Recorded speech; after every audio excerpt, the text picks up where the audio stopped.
je vais vous parler de Persévérance, le rover, et non la Persévérance. C'est le rover qui a atterri la semaine passée, là, que je vous avais parlé un peu. Là. Persévérance a décollé le 30 juillet 2020, puis il s'est fait lancer par la fusée Atlas V, ou Atlas 5. Il a atterri le 18 février, qui est la semaine passée. Puis là, il y a une autre vidéo de l'atterrissage. Dans le fond, c'est mélangé un peu des bouts du stream, du live, qu'on a vu le début de la semaine passée. Puis, si on va sur mars.nasa.gov, puis on va sur la section Persévérance Rover, puis il y a des informations sur combien de jours sur Mars, sol, que ça fait, puis depuis qu'il a atterri, puis il y a aussi une petite section avec les images qu'il a pris, puis les versions colorisées des images. Fait que là, pour les ressemblances, Persévérance ressemble vraiment beaucoup à Curiosity, qui a décollé en 2011, 9 ans avant Persévérance. Fait que ça fait quand même un petit bout que ça a décollé. Puis tout comme Curiosity, Persévérance marche à l'énergie nucléaire. Donc, il y a un petit réacteur nucléaire en arrière. Bon. Ingenuity, qui est un drone fabriqué pour voler sur Mars. Donc, dans le fond, c'est le premier drone qui vole sur Mars. Dans le fond, il n'aurait pas pu voler un drone normal, vu que sur Mars, la gravité n'est pas pareille. Puis aussi, il y a des températures extrêmes comme moins 80 Celsius, puis plus 80. Fait que faut que le rover il soit fait pour ça. Dans le fond, en dessous ici, là, il y a les batteries. Il y a le panneau solaire en haut, il y a les hélices. Il y a les batteries en arrière de ça. Puis autour des batteries, il y a qu'est-ce qui contrôle le drone. Puis comment qu'ils contrôlent le drone, c'est qu'ils vont peser sur un bouton à la NASA. Puis avec ce bouton-là, ça va envoyer un signal au drone, par l'antenne qu'on voit en haut. Ça va envoyer un signal au drone. Puis ça va dire au drone, OK, décolle, explore un peu, puis prend des photos, puis revient. Fait que c'est ça qui se passe. Quand il est pas en service, il est fixé sous Persévérance, donc à peu près en dessous ici. Fait que, genre, il y a les roues, puis il est fixé en dessous. Avec une petite vis qui est faite pour se détacher puis se rattacher facilement. Persévérance est aussi grand qu'un auto. Fait que c'est pas mal grand. Puis sa mission, c'est de ramasser des genres de craie de pierre. Fait que c'est genre je sais pas si vous avez entendu parler des carottes de pierre, là. C'est comme... C'est genre des petits...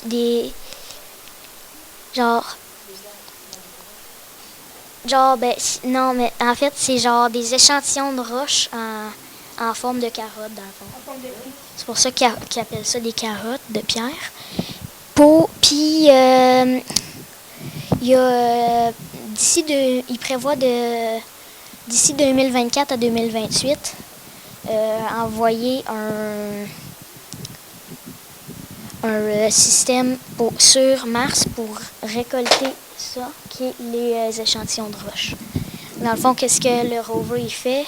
Sa mission principale, c'est avec une drill, driller des petits trous dans la pierre sur Mars.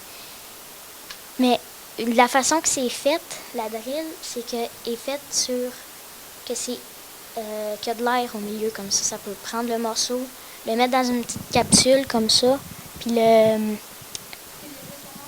faire caca, dans le fond. Même la NASA dit qu'il fait caca, fait que...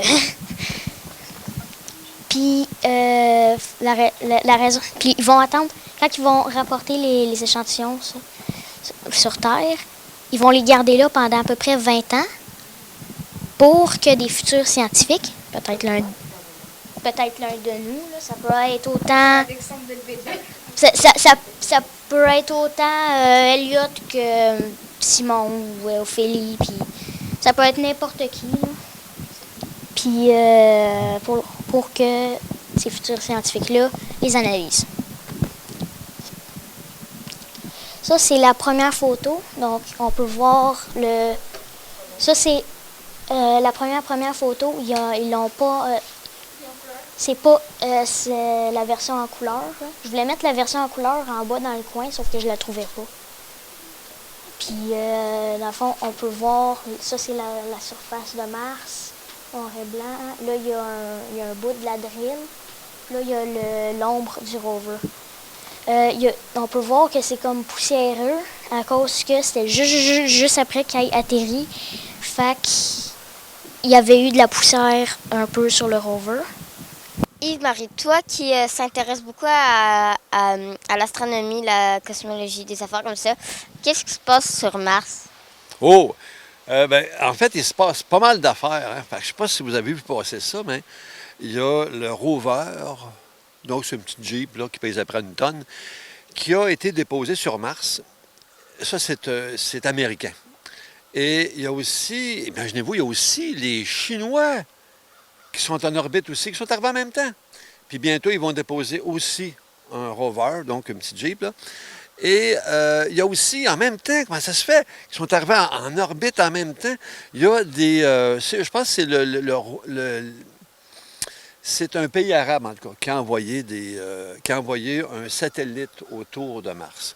Fait que donc, je vais commencer avec les Arabes. Donc, un pays arabe qui a envoyé un satellite. Donc, eux autres, ils ont décidé de faire partie de la parade. Ça veut dire qu'ils se sont mis à vouloir fabriquer, se lancer dans l'exploration spatiale. Là. Fait que c'est sûr que c'est vraiment pas les Arabes qui ont la technologie pour envoyer ça. Donc, c'est les Japonais qui l'ont envoyé. Fait que c'est mis en orbite.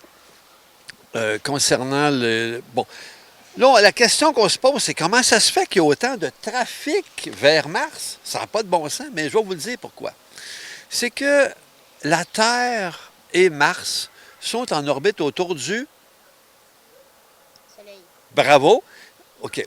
Mais ils sont en des orbites qui sont à des distances. Ils ne sont pas à même distance. Ça veut dire que la Terre, elle tourne plus vite que Mars. Donc, ça veut dire que si on regarde, tout le monde, là, regardez sur le mur, là, où il y a l'horloge. Fait que là, vous remarquez que de temps en temps, l'horloge des heures et l'horloge des minutes sont en même place. À midi, à 1h05, à 2h10, 3h15. Mais c'est à ce moment-là, OK? C'est à ce moment-là que les planètes sont les plus proches. Donc, c'est à ce moment-là qu'il faut envoyer un satellite ou un véhicule, n'importe quoi, vers Mars. Puis vu que ça prend 7 mois à peu près, v'là 7 mois, mais aujourd'hui, on peut parler de plus de mois que ça, là, v'là 9 mois, bien, les 3 pays, donc on parle de la Chine, on parle des États-Unis et on parle, mettons, des Japonais, ils ont envoyé une fusée vers Mars. Okay? Fait que c'est pour ça là, qu'il y a autant de trafic. C'est que, vu qu'ils ne se déplacent pas à la même vitesse, bien, ils ont profité du moment où ils étaient le plus proche. C'est pour ça que si jamais on envoie des êtres humains sur Mars, mais quand ils vont arriver là-bas, ils ne pourront pas tout à fait revenir tout de suite. Il va falloir qu'ils restent 2 ans à peu près. Est-ce que les 3 pays qui ont envoyé des fusées sur Mars, est-ce qu'ils travaillent ensemble? Pas du tout. Ils ne travaillent pas ensemble. Puis ils gardent beaucoup leur technologie pour eux autres. En fait, c'est ça. Mais quand même, il y a eu une bonne nouvelle dernièrement, là. C'est qu'imaginez-vous que les Russes et les Chinois, dernièrement, là, une couple de semaines, ils ont signé un papier, puis ils sont serrés la pince pour faire une association, mais pas pour Mars, pour soit faire établir autour de la Lune un satellite qui, comme une station spatiale internationale, mais autour de la Lune, ou bien une base lunaire. Fait qu'ils se sont mis ensemble, ces deux-là. On parle de la Chine et des Russes. Et la Chine et les Russes, dans un effort une volonté de paix et d'accueil scientifique, ils ont dit à tous les autres pays de la planète, mais j'imagine pas qu'ils ont invité les Américains, à faire partie de à participer à l'édification et à la scientification de cette base-là, qui sera ou bien en orbite, c'est pas clair là, ou bien sur la Lune. Mais déjà, c'est un grand, grand pas de fait. Puis j'aimerais juste souligner que quand il y a eu la guerre froide entre les Américains et les Russes, là, bien, la guerre froide, là, elle ne se rendait pas à la science, elle ne se rendait pas à la Station spatiale internationale, elle ne se rendait pas là. Il n'y a jamais eu de froid dans l'espace entre les Américains et les Russes. Puis je peux vous dire une affaire, c'est que aussitôt que la navette spatiale ne pouvait plus envoyer était inopérationnelle, donc ils ont renoncé, les Américains ont renoncé aux navettes spatiales, c'était les Russes qui envoyaient du matériel toujours sur la Station spatiale internationale. Ça veut dire que ça se peut bien qu'au niveau de l'espace, il y ait plus de collaboration qu'on pourrait le penser ou qu'on pourrait le voir dans les journaux, etc. Ça, c'est un plus. Mais concernant Mars, là, ils ne se parlent pas fort. Ils se parlent pas fort. C'est quoi, genre, que les petits Jeeps ils veulent faire sur Mars? OK. Alors, disons là que tout nous indique, en fait, les scientifiques disent tous qu'il y a eu de l'eau sur Mars. Que ça a pu être un peu comme aujourd'hui, là, sauf pas les voitures qui passent comme ça, là, sur Mars. Donc, il y a eu de l'eau, ça se peut qu'il y ait eu de la végétation, etc. Pourquoi que ce n'est plus comme ça? Bien, c'est parce que les scientifiques disent que c'est que la planète Mars n'est pas assez grosse. Elle n'est pas très grosse, la planète Mars. Fait que la planète Mars s'est refroidie rapidement. La planète Mars a perdu rapidement son champ électromagnétique qui pouvait protéger des rayons du soleil, qui nous protège. Hein? Fait que si on n'aurait pas un champ de force autour de nous, s'il n'y avait pas là, au centre de la Terre un noyau qui tourne, bien, on n'aurait pas un champ électromagnétique créé par ça qui nous protège des rayons du soleil et des rayons galactiques qui viennent là, d'ailleurs, puis on sera mort. Là, tu sais. Fait que c'est pour ça que sur Mars, il n'y en a pas de ça. Il n'y a pas de champ de force protecteur. Alors, tout ce qui est sur Mars, tout ce qui pourrait être sur Mars plus tard, si ce n'est pas protégé là, par des gros murs de béton quasiment, bien, ça va mourir. Okay? Donc, on ne peut pas lâcher un chien sur Mars, là, même avec l'équipement, là, il mourrait. Là, on peut imaginer que plus tard, sur Mars, si jamais il y a des êtres humains qui vont là, bien, ils vont vivre dans des tunnels, ils vont vivre sous terre pour qu'ils soient le moins exposés possible aux rayons cosmiques, aux rayons du soleil. C'est des rayons tueurs, là, ça détruit tout. Là, fait que je reviens sur la mission de Persévérance. C'est que Persévérance, c'est un rover, c'est-à-dire c'est comme une espèce de Jeep qui pèse une tonne à 6 roues. Et il est là pour essayer de trouver la preuve qu'il y a déjà eu de la vie. Alors, Persévérance est là pour cueillir à des places bien précises une trentaine de morceaux de roche, de morceaux de poussière, tu sais. Et ces morceaux-là vont être déposés, vont être pris, puis vont être déposés, c'est toute mécanique, là, puis électronique, dans des espèces de petits tubes de rien. Puis à chaque fois que le tube va être complété, puis fermé comme il faut, mais le rover va le laisser derrière lui. Fait qu'il ne ramasse rien, le rover. OK? Puis il se déplace comme ça, puis peut-être 3 kilomètres plus loin, il va ramasser un autre carotte ou un autre carotte de poussière, de terre, et il va mettre ça dans un tube. Puis j'aimerais souligner que entre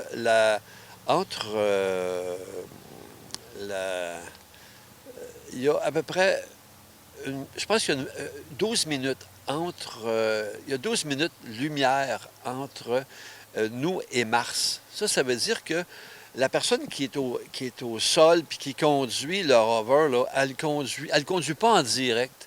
Elle le conduit à distance et elle le conduit avec un 12 minutes de décalage, 24 aller-retour. Alors, ce que ça veut dire, c'est que à chaque fois que la personne qui commande le rover, à chaque fois qu'elle décide d'une action, mais si elle dit au rover, avance de 10 mètres, mais il faut quasiment qu'elle le voie à l'avance avec les capteurs du rover pour voir qu'il n'y a pas une grosse roche qui va la bloquer ou qui va mettre en danger l'opération. Alors, c'est très, très compliqué. C'est très, très, très compliqué. Et au bout de quelques années, bien, le rover va arrêter de ramasser ses carottes parce qu'il y en a 30 à 40 à ramasser. Et dans une dizaine d'années, imaginez-vous, là, dans une dizaine d'années, bien, il va y avoir, puis là, ils n'ont même pas la technologie. Au moment qu'on se parle, ils ne savent pas comment. Ils sont dans 10 ans, on va le savoir. Okay? Pour vrai, là, c'est capoté, là. Alors, dans une dizaine d'années, bien, ils vont envoyer une fusée qui va déposer un rover. Le rover va ramasser toutes les carottes sur Mars qui ont été laissées par l'autre. OK? Ils savent bien, bien précisément, le GPS total, là, ils vont savoir partout ce qu'ils ont laissé les carottes. Les carottes, c'est des petits tubes de rien, ils vont être déposés dans une espèce de grand tube.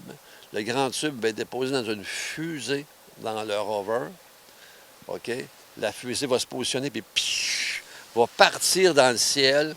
Puis là, bien, il y a un autre truc qui se promène en orbite autour, là, qui va aller capturer cette espèce de... C'est comme un ballon de football, là, qui va aller le capturer. Puis ça va ramener ça sur Terre. Puis là, bien, les êtres humains vont pouvoir, pour la première fois, parce qu'on a ramené beaucoup de pierres, puis etc., de la Lune.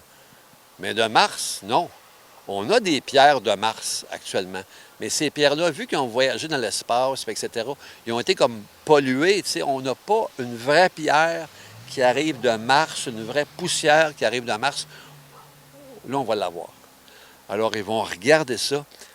Et la question, c'est, est-ce qu'il y a eu déjà de la vie sur Mars? Quelle belle question. Quelle belle question. Fait que c'est un petit peu ça que cette mission-là, puis c'est une mission qui a coûté cher, là, puis qui prend beaucoup, beaucoup de scientifiques. Puis tu sais, aujourd'hui, là, tout fonctionne à budget, puis bien, ils ont réussi à développer un budget pour savoir est-ce qu'il y a déjà eu de la vie sur Mars. Si la réponse est oui, s'ils trouvent là, des preuves parmi cette poussière-là, parmi ces bouts de roches-là, qui vont être ramenés. Ils ne ramènent pas grand-chose. C'est vraiment...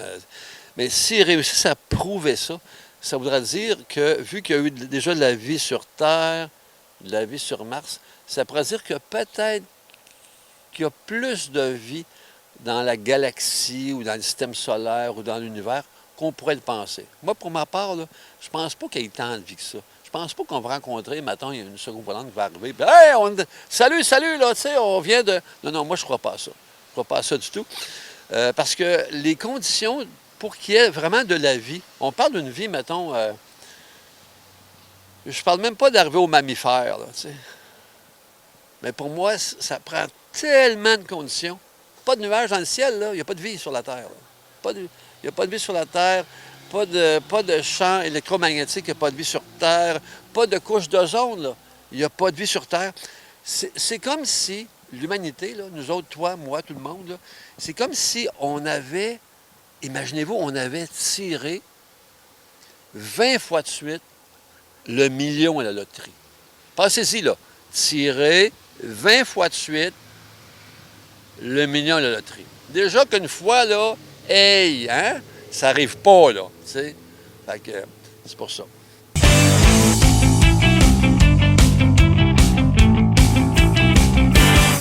Savais-tu qu'il pourrait y avoir des planètes plus favorables que la Terre pour y habiter? Saviez-vous qu'on aurait découvert de la vie ailleurs?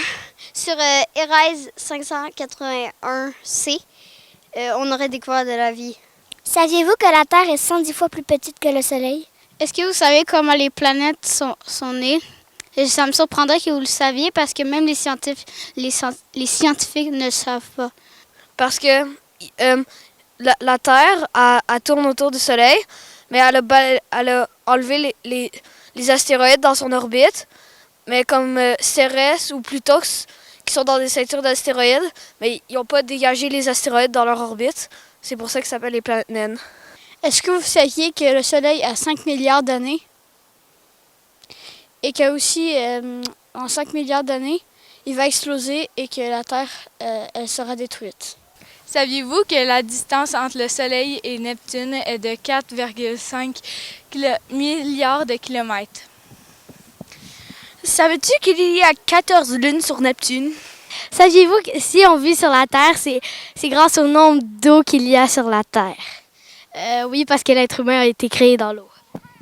On pourrait pas briser une planète qui serait faite de glace parce que c'est tellement froid qu'on pourrait pas le briser, ça ferait rien. Saviez-vous que la température de Neptune est entre moins 218 et moins 200? Savez-vous que la taille d'Uranus est de 50 000 et 724 km, soit environ 4 fois la grandeur de la Terre? Et deux des machines pour devenir astronaute. Une, c'est un vol parabolique, qui est un avion qui va de même, qui fait un sort de sentiment comme si tu flottes. La deuxième, c'est la centrifugeuse, qui fait juste tourner comme de même. Saviez-vous que vous avez très peu de chances d'être choisi pour aller dans l'espace? Exemple, en France, ils ont reçu au début, c'est 8400 quelque chose candidatures et finalement, après 11 mois de sélection, ils ont fini seulement avec 5 hommes et une femme. Puis les femmes, ils représentent simplement 10% de ceux qui veulent devenir astronautes. Tandis qu'ils ont toutes leurs chances, ils peuvent y aller comme elles veulent. Savais-tu que dans 5 milliards d'années, le Soleil va exploser? Savais-tu que le Soleil a 4 milliards d'ans? Hey, est-ce que vous savez que le 16 juillet 1969, Apollo 11 a décollé pour faire son atterrissage quelques jours plus tard? Le nouveau nom de Pluton est 134340 et elle a été nommée planète naine en août 2006. Les planètes naines en ordre de décroissance sont Eris, Pluton, Makemake, Oumuamua et Cérès. Et certains scientifiques pensent revoir la définition d'une planète pour que Pluton puisse peut-être devenir une planète puis une planète naine parce que c'est un symbole important pour les États-Unis étant la seule planète découverte par un Américain. Le plus gros trou noir jamais découvert est le M87. Le LB a une masse de 70 fois supérieure à celle du Soleil. TNSM est un surnom pour les trous noirs dont la masse est 10 000 fois supérieure à celle du Soleil. Les trous noirs supermassifs se trouvent dans des galaxies supermassives.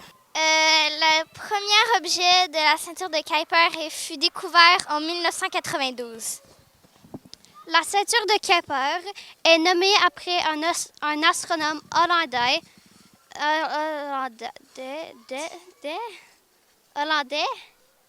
au nom de Gérard Kuiper. Toutes les planètes naines sont dans la ceinture de Kuiper. La ceinture de Kuiper est 20 fois plus large que la ceinture principale. Alors, on va vous parler de Mars. En fait, moi, j'ai retenu qu'un volcan a déjà été en éruption 2 milliards d'années. Moi, j'ai retenu que seulement 2 robots sont allés sur Mars, mais il y en a un troisième qui vient juste d'y aller. Moi, j'ai retenu que le premier robot à aller sur Mars s'appelait Mère Trédignon A et qui a été rebaptisé Spirit. Puis moi, j'ai retenu que le plus grand volcan de Mars, il s'élevait de 22 km de sa base. Et le plus grand volcan de Mars s'appelait le mont Olympus. Et en fait, la planète Mars, elle s'appelle Mars pour rendre hommage au dieu Mars. Parce qu'il était un peu le dieu de la guerre, puis à cause de son orange-rouge, on le nommait comme ça. Moi, ce que j'ai retenu aussi, c'est que je savais pas que Mars avait les plus grands volcans du système solaire. Tantôt, j'ai dit que la masse d'un trou noir était de 1000 fois plus que celle du Soleil, mais c'est plutôt 1 million de plus. Savez-vous qu'Ariane 5 est une fusée et son nom est tiré d'une héroïne grecque? Elle pèse 125 fois le poids d'un éléphant adulte, donc c'est vraiment pesant. Moi, j'ai retenu d'Ariane 5 qui est vraiment très haute. Elle fait 3 fois la hauteur de l'école. On s'entend que c'est vraiment grand. Ariane 5, c'est la fusée la plus fiable du marché spatial, donc tu ne pourras pas en trouver de mieux.